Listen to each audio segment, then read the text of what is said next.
بهت نشون بدم چه کتابایی گرفتم. من با توت بگ رفته بودم، بعد خودشون بهمون توت بگ دادن از نشر مون که خرید کردیم.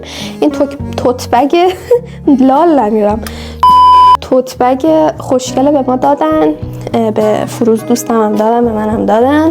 من این دوتا کتاب خیلی سسکی رو گرفتم. چرا کسی تا حالا به هم نگفته بود جولی اسمیت اینه که ترجمه کمال خسرویه.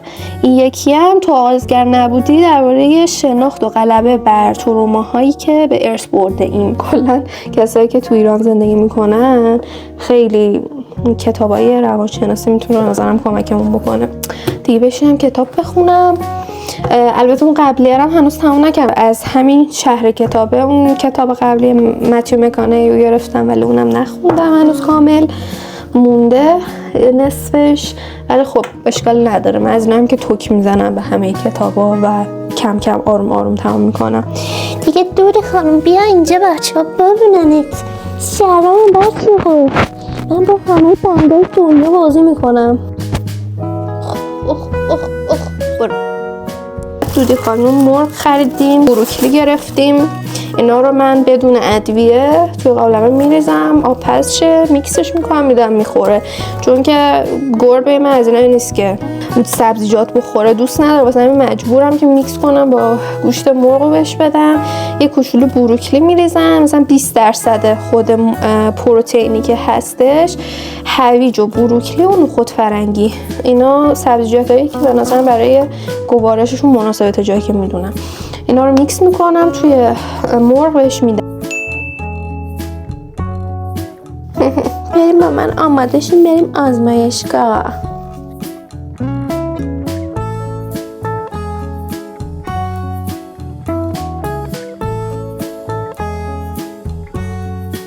سمپل خودش فکر میکنم 4-5 میلیون باشه، اگه دسترسی دارید حتما بگیرید.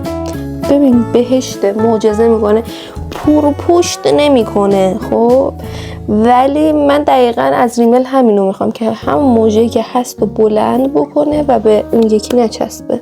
این کارو میکنه واقعا. و در نهایت لیپ گلاس، لبها رو شیشه‌ای میکنیم. دوربین قشنگ یه جا گذاشتن که هیچی معلوم نیست. دوربین خودم تو خیلی شیشه‌ای نشد ولی خوب. من برم که ساعت 10 به موقع آماده شدم، بریم ببینیم که ادامه روز چی کار میکنیم.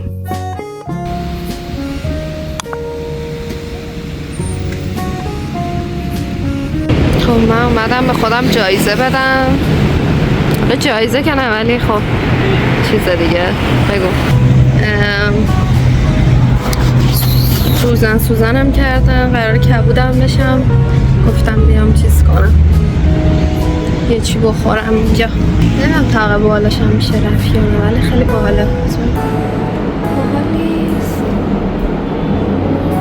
اصلا اینجا رو ببین، خر خدا پنجره هاشو.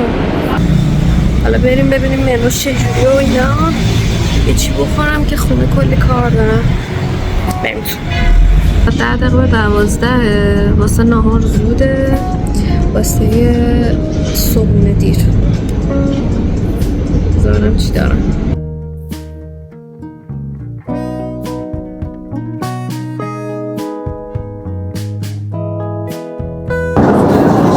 زیبایی خدا رو میبینی؟ البته زیبایی خلق خداست. اما این کتابم که بهتون گفتم آوردم، نمیدونم اصلا گفتم یا نه ولی اینم آوردم یکم بشینم بخونم دیگه. دیافه منو ببین ما اینقدر پیتزا نمیخوریم ولی من چون تو یلاگام دارم پیتزا تست میکنم که ببینیم به پای بوتیک میرسه یا نه. قیافش که خوبه. من به هر که میگم که پیتزا مارگاریتا دوست دارم همه اینجوریه که نون پنیره دیگه، نون پنیر گوجه است، ولی واقعا خیلی پیتزای خوشمزه ایه. الان چون تنها میتونستم که مارگاریتا سفارش بدم.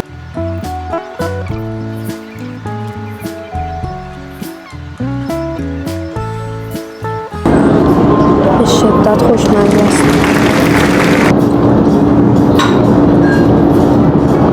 معذب ترین حالت ممکنه. پشت رو نگاه.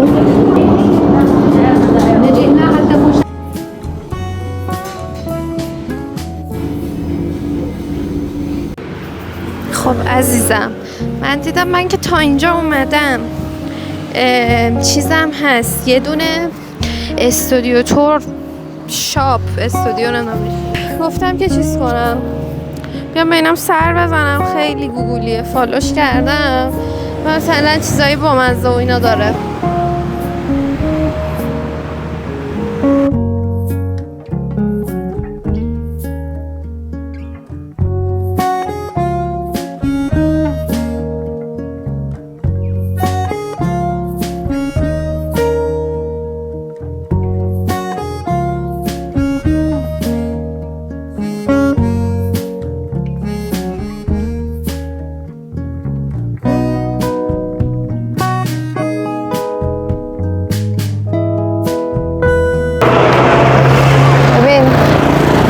تیکه چیز گرفتم، یه دونه همین کافه که رفته بودم از جا قاشقش خوشم اومد، گفتم بذار واسه خونم بگیرم، بعد اینجا داشت. خب بعد حالا اون اوکی، یه دونه کارت از اینایی که روش تبریکینا می‌نویسی 200,000 تومان.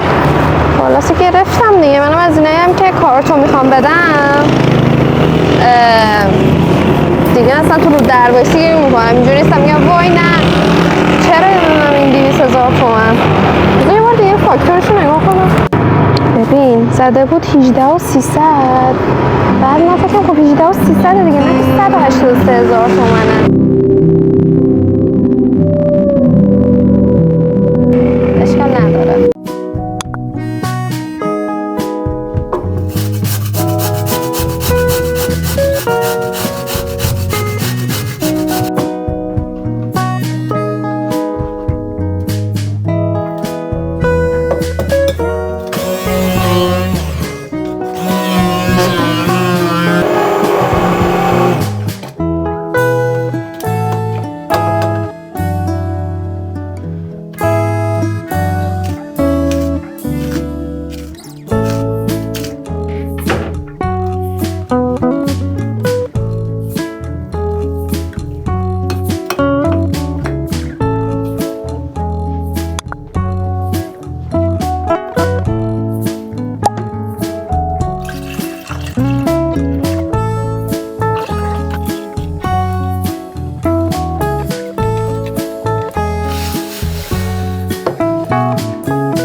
اذیتت کنم بخور.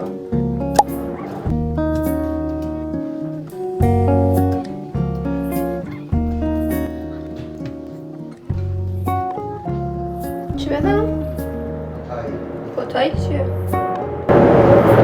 گرم میشه. پتو؟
الو بزنم یقم. آقا یه روش جدید پیدا کردم و این مایه گوشتمه، بعد اینم در یه دونه مربعه، در یه جاره، بعد بهش یه کیسه اینجوری چیز میکنی، کیسه پیچش میکنی، بعد مواد کتلت و حالا شامی و هر چیزی رو میریزی داخل این و مثل فلافل، قالب فلافل اینجوری پیشت اینجوری فشار میدی و همه یه دست و باحال چیز میشن، یک اندازه در میان و خیلی راحت، دست آدم هم کثیف نمیشه، سرعت کارم میره بالا. اینم مرغ ترش گیلانی یه وجب روغن روش. بعد اینم از کته ما، همین دیگه. حالا این کتلت هم درست بشه، من به شما رو ویژ میکنم این ور اون ور میکنم. آره من دیگه تخم مرغ نزدم. خب من رفتم دوش گرفتم، سری کارمو انجام دادم تا شامو درست کنم و شام بخوریم و ساکو ببندم. دیگه هیچ وقتی نمیمونه که کمد سر سامون بدم و این طلسم شده قشنگ. اینم از ولاگ این هفته که از کی من میخوام بذارم و هی نمیشه. امیدوارم که دوست داشته باشید و زود میبینمتون. خدافظ.